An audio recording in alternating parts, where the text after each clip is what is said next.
Hello, everyone, and welcome to Teach University. And in this lecture today, we're going to be digging into Emmett Fox's work in his book, The 7-Day Mental Diet. So, in my previous lecture, I discussed Maxwell Maltz's book, Psychocybernetics, and the expansion of the self image, and really how the expansion of the self image is crucial in us expanding our awareness of what is possible so we can entertain and have new experiences and opportunities and possibilities we may never have imagined before. Because we begin to realize that there's more to life than what we see in face value, and that we have the power and ability to overcome whatever challenges we face. Or to put it another way, just imagine as if that there was no limitation. What would you really want to do if you had no limitation?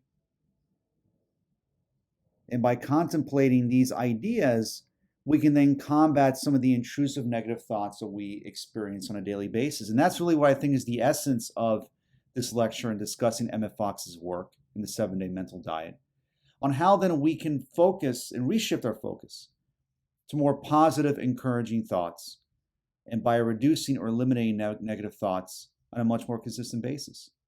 So Fox says from his book, the art of life is to live in the present moment and to make that moment as perfect as we can by the realization that we are the instruments and expression of God Himself. So living in the present moment, this is a common theme that we hear in Buddhism and other religious circles, in studies in spirituality and meditation especially, and we see this in the fields of new thought and in personal growth circles. We hear this a lot, especially from folks like Dr. Joe Dispenza and others who promote the importance of living in the present moment. Why is this important? Because when we live in the present moment, we're not basing decisions on the disappointments of the past or on what may happen in the future. Or to paraphrase Alan Watts, there is no future and there is no past. There is no tomorrow, there is no yesterday. It is only in the here and now. And when we live then in the present moment, we are experiencing life to its fullest, where we're so immersed in our lives and what it is that we're doing. We are focusing on the present moment. And I've discussed in many of my lectures on the importance of the present moment and how it gets us into these states of flow, where we're so immersed in what we're doing, we're not worrying about what's going to happen tomorrow or what happened in the past. And when we enter these flow states, it benefits us not just in a psychological way, but in a physiological way as well. Because it promotes empowering feelings where we feel invincible. We feel like we can do anything. We feel confident. We feel joy and happy. And it's not happening when we're resting, but when we're working on something that is fulfilling and worthwhile. So we can see then the benefits of living in the present moment when it comes to then combating, or promoting, I think that's a better word, promoting more encouraging positive thoughts. So then Fox says that man is a mental being, and to know this is the first step on the road to freedom and prosperity. For as long as you believe yourself to be primarily physical, a superior kind of animal, you will remain in bondage. In bondage, that is to say, to your own habits of thought, but there is no other bondage. So what Fox is saying here is that, and I think maybe to interpret what he's trying to say, is that for many of us, we tend to react to the events that happen in our lives. We react rather than thinking about if this reaction or this feeling we're having is constructive. We react if we get into traffic, we experience frustration, anger when we're stuck in traffic. I think many of us have experienced this. We react to when we perhaps get in an argument with our boss or with a loved one or spouse or family member or friend. We react when perhaps things don't go in our way in our relationships and our personal lives and careers. We react to maybe even in politics where a certain politician we voted for didn't win, and so on and so forth. And you could see how we simply react to our environment. And more often than not, this reaction is a negative one. So what Fox is saying, and this also reminds me of something that Bob Proctor promoted a lot in his lectures and what he discussed, is that we have higher mental faculties that separate us from lower level animals. We have the ability to reason, to think, to set goals, and to pursue them. We can think about why it is that we're in a specific situation, and we can create a strategy on how to get out of it, whatever that may be. So the point here is that we want to begin to think, really think about what it is that we want and how to achieve and enter that road to freedom and prosperity, rather than simply reacting to the events that happen to us in our everyday lives. That we're not victims of circumstance, and in fact, we have the power and ability to change. And that starts with the habits of our thoughts and how we use our minds constructively to live the life we want. So then the way our bodies work is based upon the food we put into them. The mind is no different. Everything in your life today is conditioned by your habitual thinking. The way you have thought in the past has led you to where you are right now, and this is absolutely true. So we think of a diet. What do we think of when we think of a diet? Well, we think of diets obviously when it comes to our nutrition, where we eliminate certain foods. And there's so many different diets out there, of course, anywhere from paleo to keto to low-fat, high-carb diets, Mediterranean diets, and so on and so forth. There's plenty of diets out there. But when you think of a diet, it's about restricting or eliminating certain foods. And this is no different when it comes to the mind, where we want to reduce or eliminate certain content that we expose ourselves to, or certain negative thoughts that put us in a bad state. And if you recall, and I've discussed this about Tony Robbins and his work in Unlimited Power and Awakening a Giant Within, that ultimately, whatever goals we look to achieve, it's so that we can enter a certain state. Or that if you're not in a certain state that's more constructive, a state that's empowering, where you feel confident, where you feel loved, where you feel you can do anything. When you enter these states more often, you put yourself in a position to make new decisions and choices that can empower your life or improve your life for the better. But when you're in a negative state, where you feel frustrated, angry, fearful, worried, or indulge in any of these other negative emotions, then it ruins your quality of life and it becomes that much harder to achieve specific goals. And we enter these negative states because of the constant bombardment of negative content that we're exposed to, especially from social media and the 24-hour news cycle. So we want to put our brain on a diet, or put our mind on a diet where we don't indulge in the negative content that's on social media. Maybe perhaps you want to consider going on a social media fast, at least for a couple of days, and see how you feel. And see if that improves your mood. And instead, expose yourself or indulge in more positive content. Read empowering books and biographies. Watch provocative films or comedies that make you feel good. Or just really indulge in more empowering content and remove the junk that we are constantly exposed to on a daily basis. Or getting rid of that mental junk food and be much more observant of the thoughts that go through our minds on a daily basis. So Emmet Fox then defines negative thinking as when you are dwelling on failure, disappointment, or trouble. Any thought of criticism or any jealousy or spite or condemnation of others or yourself, or any thought of sickness or accident. In short, any kind of limitation or pessimistic thinking. Any thought concerns you or anyone else that is not positive or constructive. All of us have thought negative thoughts or indulge in negative thinking. All of us are guilty of this, myself included. And even the most successful and happiest people among us have experienced negative thoughts. The difference is that I think those of us that learn how to manage our emotions don't allow negative thoughts to put them in a negative state where we feel, and again, I stress the word feel, where we feel tired, depressed, discouraged, and uninspired to pursue our goals and live the life we want to live. So it's not dwelling on negative thoughts, or if you have a negative thought, not to give it so much power, and to focus more on positive, more empowering thoughts. What can we define as positive thoughts or positive thinking? Excuse me. So positive thinking then could be defined as dwelling on empowering and abundant thoughts and ideas that puts you in a more empowering or positive state, where your thinking is unlimited, where you expand your self-image, where you're in the present moment, And your mind and body are congruent and are operating in a way where your thoughts and actions are in line with one another. Where if you feel confident that you can develop more empowering relationships, that will be reflected in the conversations that you have with people that you encounter every day. That's just one example. So once we understand then the difference between negative and positive thinking, then we understand then how to pivot into a more positive direction when it comes to our thoughts.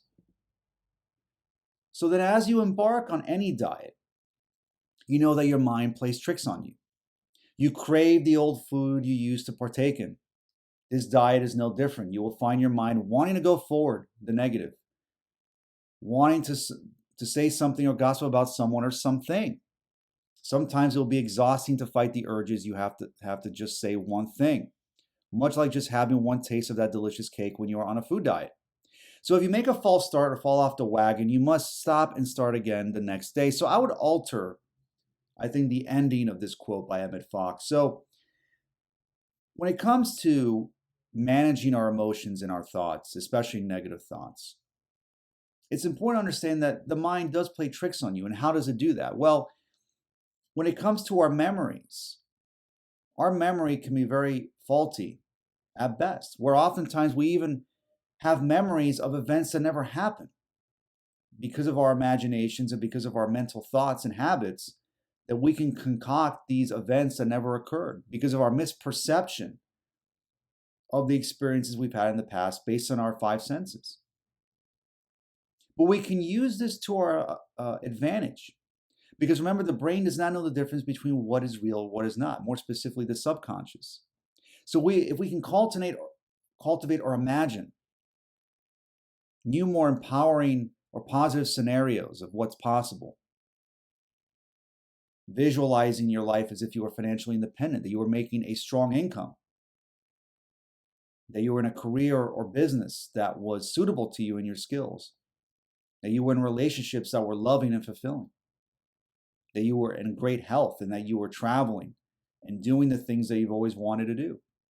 To play around with these ideas and to visualize them and to create new memories, even if these events haven't occurred yet in your life. By doing this, then, it will encourage you and inspire you to make new choices and decisions and move you in the direction of where you want to go. And when it comes to managing negative thoughts, rather than just saying to make a false start, you just stop and start again the next day. I think that could be too jarring. It can be, to me, it sounds almost a bit discouraging. If you experience a negative thought and indulge in it, just let it go and accept it.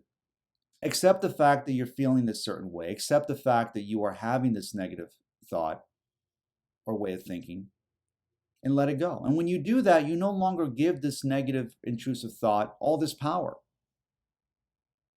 And no longer does it affect you as it did before. And you can begin to make new choices and ask yourself more empowering questions. Well, what can I learn from this negative thought or experience? Or what can I think of now that can put me in a more empowering state? When you ask yourself empowering questions, you get more empowering answers that can improve your state and make you feel much better about yourself, about your life, and where you're going. Again, it's about feeling. We don't want to over-intellectualize this. We want to use our physiology and use feeling as a way to create new memories and new events in our lives and explore possibility. So what we experience is our own concept of things. That is why no two people see quite the same world, and why, in many cases, different people see such different worlds. To put another way, we make our own world by the way in which we think, for we really do live in a world of our own thoughts. And that is so true, because sometimes when it comes to reality, our perceptions can be very inaccurate. We don't necessarily know for certain what reality really is in a lot of ways. Now, of course, there are certain natural laws. There's laws of physics, there's laws of nature, and there's physical laws that are obviously part of our daily lives when living in a material world. Okay, if you jump off a building, you're going to hit the ground, right? There's no way around that, obviously. But when it comes to our own subjective experience and how we interpret the events that happen in our lives, in a micro level, This is a subjective experience. So then we can use this to our own advantage where we can make our own experience of life subjective and our very own. Where we can decide by creating our own rules as far as how we're going to govern our lives and how reality really is. Are things really as bad as they seem? Now, all of us have experienced challenges and trauma and so forth, but we can change our perception of these events to then begin to entertain new thoughts and explore new possibilities that we may not have seen before. And thus, then we can change our reality just by rethinking our current circumstances that maybe perhaps are not as bad as we think they are. Or again, we ask ourselves questions like, is this situation I'm experiencing right now really the truth? Or is how I'm seeing the specific situation accurate? And more often than not, it isn't. Again, very important about asking ourselves these very empowering questions. So then attention is the key to life. Fox says that whatever you really give your attention to, you become. Whatever you really concentrate upon, you will come into your life. We grow into the thing that fills our thoughts as inevitably as the steam merges into the ocean at last. So, again, this reminds me of what Earl Nightingale said in The Strangest Secret, that you become what you think about. And if you are consistently focusing on what you don't have or all the bad that is occurring in your life, then odds are that's going to be reflected in your thoughts and actions. And you will not take the action necessary on an emotional, a mental, and a physical level to change. So it makes sense then that if we want to change our lives, especially going on this mental diet, we want to put effort in focusing on what we want. And this is not necessarily easy because habits can be difficult to break, but it is possible. But it requires you do the work. And paying attention, something that unfortunately is very difficult in this day and age because of the constant distraction of our mobile devices and social media and the internet and mindless dribble that we're inundated with. It can become difficult to pay attention, especially to what we want in life, but it is certainly possible. That's why it's so important. We make this we make a concentrated effort to do this, almost becoming obsessed with it in a way, being obsessed with our dreams and goals and the life we want to live. The word obsession has a negative connotation in this day and age, but being obsessed means that you are determined to improve your life. So if you're going to be obsessed about something, be obsessed with success. Be obsessed with your dreams and desires. Be obsessed with helping others and making this your best life. And that requires attention. So how then what are some of the ways we can go on this mental diet and help us on this journey and expand and going beyond 7 days? Well, for one, I think meditation is extremely important. And we've seen countless studies on the benefits of meditation, how it can reduce or eliminate stress and anxiety, improve focus and attention, and help us with ideation, as well as a host of other benefits. So meditation is important because it helps us then analyze, or I don't want to use the word analyze, but really become much more aware of our negative thought patterns and help us break them because we're disconnecting, at least for a period of time, from the events in our external environment that remind us of the old self. And through meditation, we can contemplate new horizons. And through meditation doesn't mean that by just sitting in a chair and just meditating all day. You can meditate while you're wide awake. And as you go about your everyday life, you can meditate by simply just stepping back and just paying attention to how you're thinking and not reacting to every event that happens in our lives. Another way we can go on the road of this mental diet towards freedom and prosperity is journaling, writing down what we're feeling and experiencing, writing down the thoughts that we're having at any given moment, writing down our goals and what it is that we want, but also important by really injecting emotion into this process. As I said, and I'm guilty of this, we can over-intellectualize this. We can write down our goals and make it routine, but if we don't feel the sensation of our goals in the present moment now, as we write down what it is that we want, by visualizing it, using our physiology, then really just becomes a waste of time. So use emotion to your advantage, especially through meditation and journaling. Also, exercise, I think, is so important. Again, so many studies on the benefits of exercise, whether you want to strength train, go for a jog, run, or just go for a walk around your neighborhood. Exercise can help us put us in these states of flow, where we get in these states where we enter the present moment much more often because we're focused on the exercise, or we could be focusing on the journaling or meditation. And then finally, taking some risks. Now, you may ask yourself, what does it have to do with going on a mental diet? Well, in order for us to change and to transcend and overcome and remove these layers of self limiting beliefs, it requires taking some risks and getting uncomfortable. If you've been afraid of public speaking your entire life and you have these negative, intrusive thoughts that convince you that you can't speak in public, well, then it's time then that you want to conquer these thoughts by actually taking the action of speaking in public. Maybe doing a Toastmasters or take a public speaking class and put yourself out there. When you face your fears, no longer do these negative thoughts hold control over you. Thus, the importance of taking some calculated risks. So then finally, a small spark can start a great fire. Making one small decision, having one conversation, indulging in one new positive thought, making one phone call, one small action can lead to a cascade of events that can transform your life forever. Making one small decision can dramatically improve your life, and it can happen right now. That's why it is so important to enter this path of going on the 7-day mental diet. Because by going on this path, by living in the present moment, by entertaining more positive thoughts, just indulging in one positive idea can change your life in so many ways, whether through your finances, through your spirituality, your health, your wealth, your career, your relationships, etc. So thank you so much for watching this lecture, and I'll see you next time. Thanks, everyone.